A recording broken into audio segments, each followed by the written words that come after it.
संजय सिंह भ्रष्टाचार में जेल काट कर आए हैं और गर्व ऐसे कर रहे हैं जैसे कोई आजादी की लड़ाई लड़कर आ रहे हो। कैमरामैन को ऐसे एंगल पर खड़ा कर दिया गया था कि शीश महल की झलक कैमरे की फ्रेम में ना आ पाए। फिर भी थोड़ा सा शीश महल इस फ्रेम में आया है।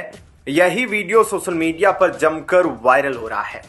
संजय सिंह ने सुनीता केजरीवाल का पैर छूकर आशीर्वाद लिया। वे जेल से निकलने के बाद सीधा सीएम अरविंद केजरीवाल के आवास मतलब शीश महल पर पहुंचे थे। सुनीता केजरीवाल ने गले लगाकर संजय सिंह का स्वागत किया, लेकिन इस मुलाकात के वक्त की वीडियो में शीश महल की झलक मात्र दिखी। बस डर के मारे कैमरे का एंगल तक नहीं कर पा रहे उस तरफ आपके कैमरा मैन वाले। बस थोड़ा सा ही शीश महल दिखा और तुरंत कैमरे का एंगल दूसरी तरफ कर दिया गया। वहीं शराब घोटाले में जेल में बंद दिल्ली के मुख्यमंत्री अरविंद केजरीवाल की पत्नी सुनीता केजरीवाल ने वीडियो जारी करके मुख्यमंत्री के कथित संदेश को पढ़ा है। इन सब के बीच जो सबसे महत्वपूर्ण बात है कि सुनीता ने शहीद भगत सिंह और बाबा साहेब भीमराव अंबेडकर के बीच अरविंद केजरीवाल की तस्वीर लगाकर उन्हें महान साबित करने की कोशिश की। इसको लेकर भाजपा और पूरा देश भड़क गया है। सुनीता केजरीवाल जितनी देर तक यह संदेश पढ़ती रही, उनकी पृष्ठभूमि में दीवार पर 3 तस्वीरें लगी दिखी। इन तस्वीरों में शहीद भगत सिंह और बाबा साहेब भीमराव अंबेडकर की तस्वीरें दीवार पर टंगी दिखी। इन दोनों तस्वीरों के बीच में अरविंद केजरीवाल की तस्वीर दिखी। इसके पहले बैकग्राउंड में सिर्फ भगत सिंह और अंबेडकर की ही तस्वीरें दिखती रही। अरविंद केजरीवाल को महान बताने और भगत सिंह एवं बाबा साहेब अंबेडकर के समक्ष खड़ा करने पर भाजपा ने आम आदमी पार्टी पर हमला बोला है। दिल्ली भाजपा ने सोशल मीडिया साइट एक्स पर एक पोस्ट करके लिखा कि जब नास मनुज पर छाता है, पहले विवेक मर जाता है और यह आपियों पर सटीक बैठता है। पार्टी ने कहा कि यह आपकी रोज रोज की ड्रामेबाजी है। भाजपा ने लिखा, शराब की दलाली खाकर घोटाले कर जेल पहुंचा शराब का सरगना केजरीवाल अब अपनी तुलना शहीद भगत सिंह जी से और बाबा साहब भीमराव अंबेडकर जी से करने लगा है। आखिर कोई इतना आत्ममुग्ध कैसे हो सकता है? रही बात अपने निकम्मे विधायकों को संदेश देने की, तो शीश महल में जब मिलने आए तब संदेश क्यों नहीं दे दिया? इसका मतलब स्पष्ट है कि पिछले 9 साल से आपके विधायक क्षेत्र में नहीं रहे और मौज मस्ती पॉलिटिकल टूर में बिजी रहे। भाजपा ने आगे लिखा, दिल्ली के लोगों ने देखा है कि हर साल पानी की किल्लत हो, कोरोना काल हो, दिल्ली में बाढ़ आई हो या कोई भी समस्या हो, तब आपके विधायक गायब रहे। यह नौटंकी बंद कीजिए। दिल्ली की जनता अब आपकी सच्चाई समझ चुकी है। रोज रोज सोशल मीडिया और मीडिया में आकर ड्रामेबाजी करने से बेहतर होगा कि जनहित में काम पर ध्यान दें। इस पर ऋचा राजपूत ने लिखा, आज सुनीता केजरीवाल ने फिर से एक वीडियो वाली नौटंकी की। बस फर्क यही है कि अब पीछे भगत सिंह जी और अंबेडकर जी के साथ शराब चोर केजरीवाल की फोटो भी लगा दी है।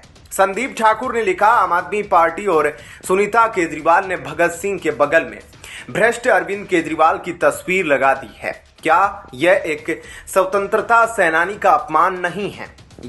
आप ये पागल हो गए हैं। क्या कहना है आपका? कमेंट सेक्शन में अपनी राय जरूर बताएं। जय हिंद, जय भारत। दिल्ली हाईकोर्ट ने मुख्यमंत्री अरविंद केजरीवाल को सीएम पद से हटाने की मांग करने वाली याचिका की सुनवाई से इनकार कर दिया है। दिल्ली के सीएम अरविंद केजरीवाल को मुख्यमंत्री पद से हटाने की याचिका पर आज 4 अप्रैल को हाईकोर्ट ने सुनवाई की। इस दौरान कोर्ट ने कहा, यह संवैधानिक प्रक्रिया का मामला है। कोर्ट ने कहा कि ऐसे समय में लोगों को अपने हितों से ऊपर देश हित रखना चाहिए, लेकिन केजरीवाल को यह तय करना पड़ेगा कि वह इस्तीफा देते हैं या नहीं। कोर्ट ने कहा, ऐसे मामले में वह कोई आदेश नहीं दे सकता। लेकिन इस दौरान कोर्ट ने एक और सबसे बड़ी खास बात कहते हुए कहा कि व्यक्तिगत लाभ देश के लाभ से नीचे होना चाहिए और यह केजरीवाल जी का निर्णय है। सबको दिख रहा है कि मुख्यमंत्री का पद व्यक्तिगत लाभ के लिए पकड़ा हुआ है, देश हित ताक पर रखकर। डिवीजन बेंच के एक्टिंग चीफ जस्टिस मनमोहन और जस्टिस मनमीत प्रीतम सिंह ने कहा, अदालतों को चाहिए कि वो लोकतंत्र को अपना काम करने दे। इसके बाद कोर्ट ने याचिका खारिज कर दी। कोर्ट ने आगे कहा कि याचिकाकर्ता यानी हिंदू सेना के अध्यक्ष विष्णु गुप्ता को अपनी याचिका लेकर उप राज्यपाल के पास जाना चाहिए। उपराज्यपाल ही इस पर फैसला लेने के लिए पूरी तरह समर्थ है। उन्हें कोर्ट के निर्देश की जरूरत नहीं है। कानून के लिहाज से जो सही होगा उपराज्यपाल वो करेंगे। इस मामले में हम दखलंदाजी नहीं करेंगे। अब इसका फैसला राष्ट्रपति और एलजी पर निर्भर करता है। इसके बाद गुप्ता के वकील ने यह याचिका वापस ले ली। कोर्ट ने इस मामले में कहा, कभी कभी व्यक्तिगत हित से राष्ट्रीय हित को ऊपर रखा जाना होता है, लेकिन यह उनकी अपनी निजी राय है। यदि वे ऐसा नहीं करना चाहते हैं तो यह उन पर निर्भर है। हम तो कानूनी अदालत है। क्या आपके पास कोई ऐसा उदाहरण है कि कोर्ट द्वारा राष्ट्रपति शासन या राज्यपाल शासन लगाया गया हो? कोर्ट ने कहा यह एक प्रैक्टिकल मुद्दा है, कोई कानूनी मुद्दा नहीं है। हम इसमें नहीं घुसेंगे। क्या हम घोषित कर दें कि सरकार काम नहीं कर रही? इस मामले में राज्यपाल पूरी तरह से सक्षम है। उन्हें हमारी सलाह की कोई आवश्यकता नहीं है। उन्हें अपने निर्णय लेने का विवेकाधिकार है। हमें ऐसा नहीं मानना चाहिए कि वह अपना काम नहीं करेंगे। हम इस मामले में नहीं जा सकते। दरअसल हिंदू सेना के अध्यक्ष विष्णु गुप्ता ने याचिका दाखिल कर कहा था कि दिल्ली सीएम ने संवैधानिक भरोसों को तोड़ा है, इसलिए उन्हें सीएम बने रहने का अब कोई अधिकार नहीं है। बता दें कि तिहाड़ जेल में बंद मुख्यमंत्री अरविंद केजरीवाल की जमानत याचिका पर आज 4 अप्रैल को हाई कोर्ट ने अपना फैसला सुनाया है। कोर्ट ने 3 अप्रैल को याचिका पर सुनवाई के बाद फैसले को सुरक्षित रख लिया था। कोर्ट ने कहा कि हमारे निर्णयों में कुछ निरंतरता होनी चाहिए। हमने एक उदाहरण तय किया है और अब हमें उसे मानना होगा। कोर्ट का इशारा ऐसी ही मांग करते हुए कुछ दिन पहले दाखिल की गई याचिका से था। इसे भी खारिज कर दिया गया था। बताते चले कि अरविंद केजरीवाल को उनके घर से केंद्रीय जांच एजेंसी ईडी ने 21 मार्च को गिरफ्तार किया था। केजरीवाल फिलहाल 15 अप्रैल तक न्यायिक हिरासत में रहेंगे। ऐसे में क्या कहना है आपका? कमेंट सेक्शन में अपनी राय जरूर बताएं। जय हिंद, जय भारत। पहले राहुल गांधी ने ऐश्वर्या राय के बारे में घटिया बातें बोली और अब उनके खास सिपाही सुरजेवाला सांसद हेमा मालिनी के बारे में कह रहे हैं कि उनको एमपी चाटने के लिए बनाया है। किस सोच के हैं ये लोग? एमएलए एमपी क्यों बनाते हैं? ताकि वो हमारी आवाज उठा सके, हमारी बात मनवाए, इसीलिए बनाते होंगे। कोई हेमा मालिनी तो है नहीं जो चाटने के लिए बनाते हो। कांग्रेस से बस यही उम्मीद कर सकते हैं कि किसी उच्च व्यक्तित्व वाले के बारे में नकारात्मक बोलो, शायद कांग्रेस को कुछ वोट मिले। यह पब्लिक है, सब जानती है कि वोट हेमा मालिनी जी को देना है।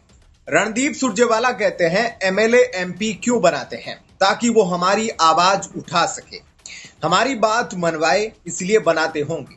कोई हेमा मालिनी तो है नहीं जो चाटने के लिए बनाते हैं। कांग्रेस पार्टी के नेताओं के चरित्र का पतन हो चुका है। पहले राहुल गांधी नारी शक्ति का अपमान करते हैं और अब रणदीप सुरजेवाला। कांग्रेस पार्टी की महिलाओं के प्रति सोच देखिए, शर्मनाक और घोर निंदनीय है। क्या यह वाक्य वो सोनिया गांधी और प्रियंका वाड्रा के लिए बोल सकते हैं? हर नारी का सम्मान होना चाहिए, केवल एक परिवार की नारियों की पूजा नहीं।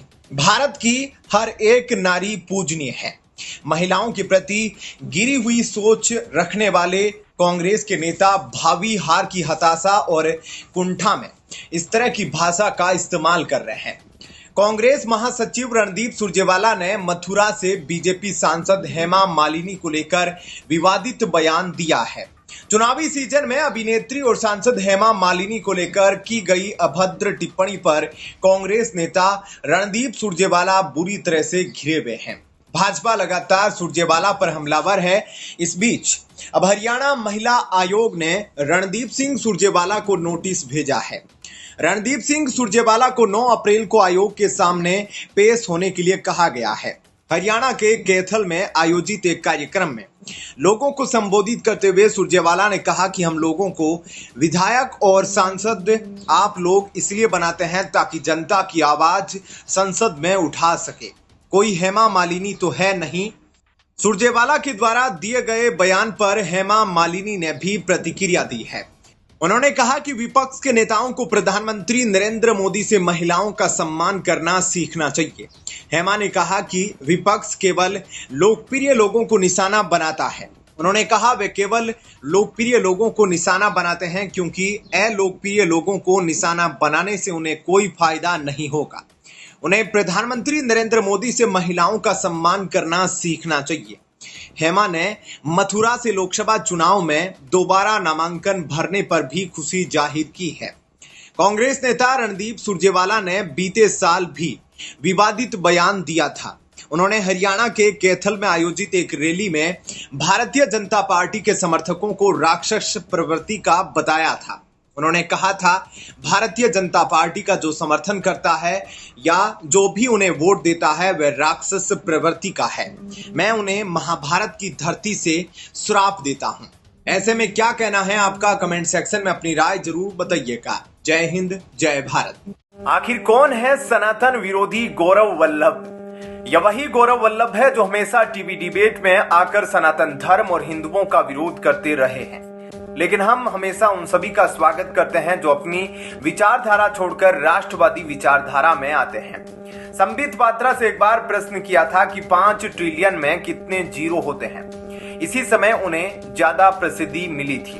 अभी भी कांग्रेस के लिए उतना ही बुरा दिन नहीं आया है जितना हम उम्मीद लगाकर बैठे हैं। अगर कांग्रेस अपनी विचारधारा बदलकर राष्ट्रवादी विचारधारा कर लेती है तो चाहे विपक्ष में रहे या सत्ता में उन्हें हर व्यक्ति का सम्मान मिलेगा।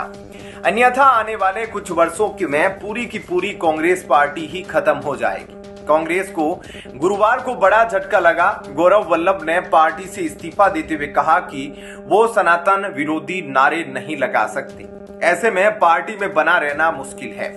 कांग्रेस पार्टी के राष्ट्रीय प्रवक्ता गौरव वल्लभ ने भी कांग्रेस पार्टी से इस्तीफा दिया।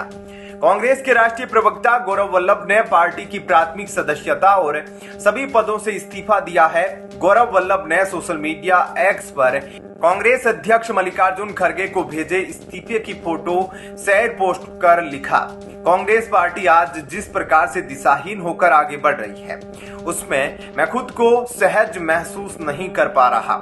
मैं ना तो सनातन विरोधी नारे लगा सकता हूं, ना ही सुबह शाम देश के वेल्थ क्रिएटर्स को गाली दे सकता। इस कारण मैं कांग्रेस पार्टी के सभी पदों और प्राथमिक सदस्यता से इस्तीफा दे रहा हूं। गौरव वल्लभ का कहना है कि उनके ऊपर बहुत दबाव बनाया जा रहा था कि वह हिंदू धर्म, सनातन धर्म और राम मंदिर के खिलाफ बोले, लेकिन मैं अपने धर्म के साथ गद्दारी नहीं कर सकता।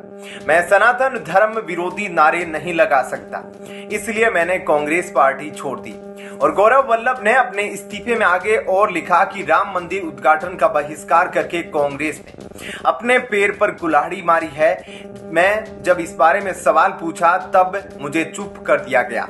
उन्होंने खड़गे को भेजे इस्तीफे लेटर में लिखा कि भावुक हूं और मन व्यथित है, काफी कुछ कहना चाहता हूं, लिखना चाहता हूं और बताना चाहता हूं, लेकिन मेरे संस्कार ऐसा कुछ भी कहने से मना करते हैं। फिर भी मैं आज अपनी बातों को आपके समक्ष रख रहा हूं क्योंकि मुझे लगता है कि सच को छुपाना भी अपराध है।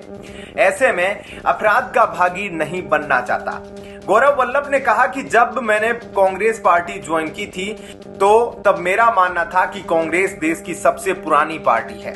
यहाँ पर युवा और बौद्धिक लोगों के आइडिया की कद्र होती है, लेकिन पिछले कुछ वर्षों में मुझे यह महसूस हुआ कि पार्टी की मौजूदा स्वरूप नए आइडिया वाले युवाओं के साथ खुद को एडजस्ट नहीं कर पाती। उन्होंने आगे कहा कि इन दिनों पार्टी रालत दिशा में आगे बढ़ रही है। एक ओर हम जाति आधारित जनगणना की बात करते हैं तो वहीं दूसरी ओर संपूर्ण हिंदू समाज के विरोध में नजर आ रहे हैं। गौरव वल्लभ अर्थव्यवस्था के विषय में एक अच्छे जानकार है। उन्होंने कांग्रेस से अपने राजनीतिक जीवन की शुरुआत की। उनकी प्रखर वक्तव्य कला और तर्क वितर्क की जानकारी के कारण उन्हें पार्टी का राष्ट्रीय प्रवक्ता बनाया गया।